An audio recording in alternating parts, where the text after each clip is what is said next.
Early signs of osteoarthritis. Here are the 5 things that you may notice if you have the early stages of osteoarthritis. The first thing you might notice is that the joints are generally a little bit stiffer. This is often worse in the mornings or when you've been sat down for any period of time and then you go to move. The second thing you might notice is that you might have some general ache within the affected joint or joints. It's not very specific. It's within the hand or it's within the knee. People very rarely can point to their point of pain. It's very non-specific.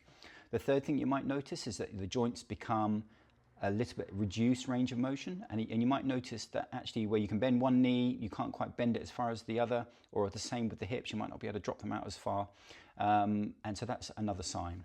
The fourth sign is that the joints might start talking to you, so they might become a little bit noisy, so you might get some aches, some creaks, some cracks, some squelchy noises, some pops and clicks, and it's often not associated with pain, so you just have the noisiness.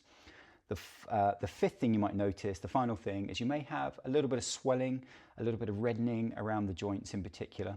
And again, it's not very big, but it's just a little bit of swelling that you might notice around the joints. The swelling actually can either be hard, and you might see that in finger joints, for example, or it might be softer swelling, which you tend to see around the knees, for example. So these are the 5 signs that you might have osteoarthritis. You don't have all of them at the same time.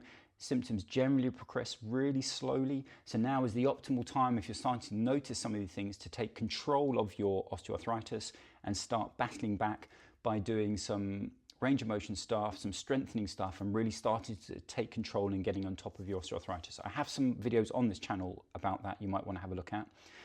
But yeah, let me know what you think. Leave me some comments and I'll answer as many as I can.